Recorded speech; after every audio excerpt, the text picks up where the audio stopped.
The year is 1994. The web has just been created. After getting my hands on a second-hand Mac, finding a modem, writing the slip code, and jumping onto the only pipeline that crosses the Atlantic, I am finally on the web. For the first time, it is a sorry affair, made up of mostly academic sites, anarchists, and bulletin boards. But it's addictive.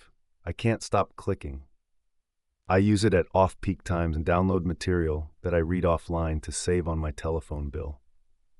After a while, I find a document that looks really interesting, download it, and begin to read. It blows my mind. The document is related to something referred to as Krill. The OH stands for Original Hostage. I keep reading, I start to tremble and feel sick. I can't believe what I'm reading. I was studying computer programming and organic chemistry. A few months earlier, I had got my hands on some seeds of a strain called Northern Lights. I had a male and 2 females in a box in the boiler room. The buds were on the way, and I was stoned immaculate. I hardly ever watched TV, but there was a new show called The X-Files. It was in its first ever series. It was right up my street. You have to remember that Yahoo and Google didn't exist. This was Web 1, no social media, no moving money from one place to the other. It was static, apart from the occasional animation, looped in eternity, that we used as icons. What you are seeing on screen was first written and circulated in document form in 1988. The web didn't exist. And at the time, the new kids on the block in the UFO world were John Lear and Bill Cooper. They were flooding the boards with some seriously out there statements. Bill Moore was spreading disinformation like it was going out of fashion, and no one knew he was a plant. What the fuck was going on? The Krill report was uploaded to a Paranet board in the late 1980s, but was banned. Most people thought it was either the work of Cooper or Lear. It was circulated on a UFO mailing list again in January 1996. No one knew that it was the work of John Grace, aka Val Valerian, the author of a pamphlet known as The Matrix. It would become the basis for Bob Lazar's claims in 1989, as well as the X-Files. It would shape UFO lore for the next 40 years. Val was convinced that cattle were being mutilated across the USA. Linda Moulton Howe picked up the story and ran with it. She could smell a meal ticket 1,000 miles away. She would simply distort the facts to fit the picture. What harm could it do? Call it artistic license. The Krill report was written on a typewriter and split into 4 parts. This is part 1. They were also highly influential in introducing the Men in Black. As well as every other concept still doing the rounds 40 years later, Bill Cooper picked up the report and ran with it all the way to the bank. He would later become the author of Behold a Pale Horse. In 1980, Linda Howe produced A Strange Harvest, a documentary that suggested unusual wounds found on cattle are the work of extraterrestrial beings who harvest body parts required for their survival or research, and that the U.S. government is complicit. Howe claimed she had been shown secret documents after being taken into confidence by an agent of the government. In reality, the only thing she had to prove her assertions that one or more alien intelligences are affecting this planet. The only thing that Linda actually had to show was the very ambiguous evidence provided by rotting cow carcasses and a regional Emmy Award for Best Audio. The subject has been good to her over the years, and Linda still makes a living out of being a talking head on subjects like cattle mutilations, crop circles, UFO sightings, and alien abductions, along with all the usual suspects. Helicopters fly over military land all the time, for pretty obvious reasons. Anyone found in a restricted zone will be ordered off the land, and any photographic equipment will be taken. This is just due to reasons of national security. There is nothing unusual or suspicious about this. This is where we begin to see the introduction of the Men in Black. They are in unmarked choppers, oriental-looking, in normal clothes, as though they were just ordinary people in a helicopter. We have nothing to verify any of this, just some guy out hunting. The only thing we have is a location, not even a date. Over in England, we have even less. No location, no names, and no dates. Speculation from Stigmata that the choppers could somehow be UFOs in disguise gives way to the choppers just being choppers, but the military being involved in the mutilations.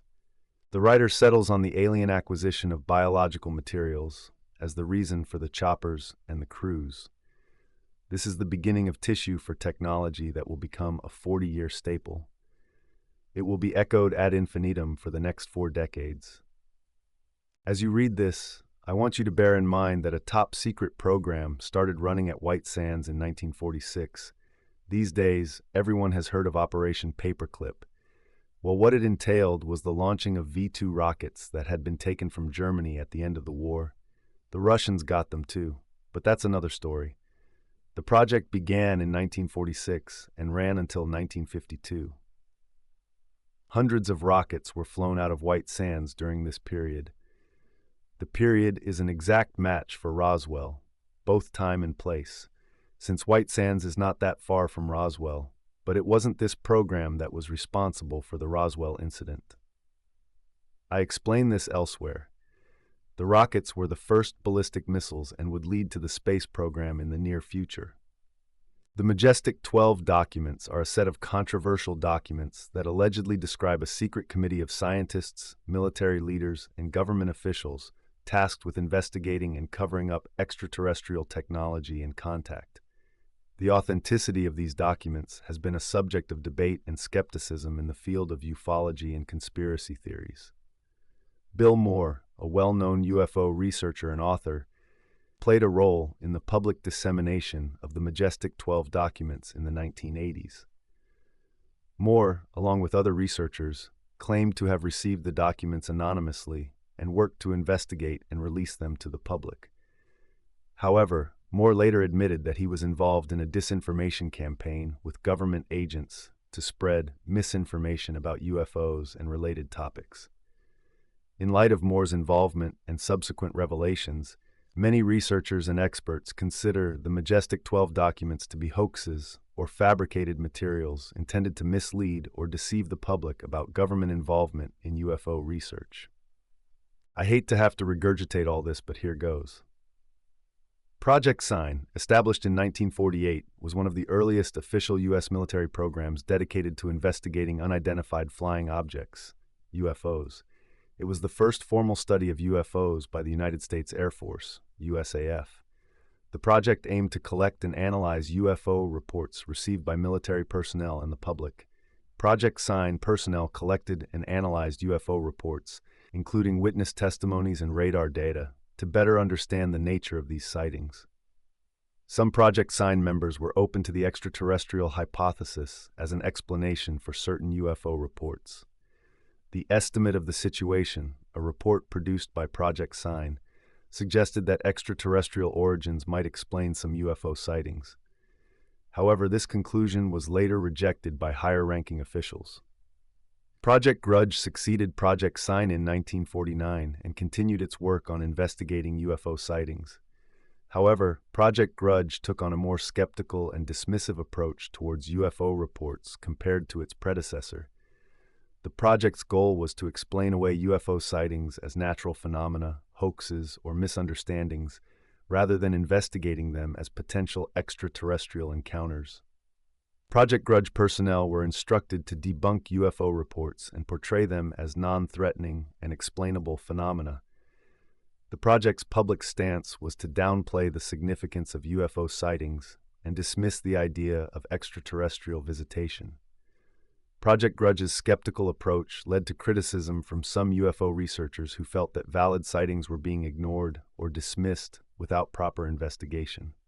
Both Project Sign and Project Grudge played significant roles in the early history of UFO research and the U.S. military's attempts to understand and explain reports of unidentified flying objects. These projects set the stage for subsequent UFO investigations, including the more well-known Project Blue Book, which continued to study UFO reports until its closure in 1969. Almost all of the sightings were birds, clouds, Venus, ball lightning, or actual sightings related to top-secret programs. The thing about believing in UFOs is that once you start off down a path based on flawed reasoning, you can bend reality to simply fit the picture you have in your mind. After all, the aliens have tech that we can only dream of, right? You can lead a horse to water, but you can't make it drink. Bill Moore's MJ-12 document shows us what disinformation can actually do when it's released into the wild.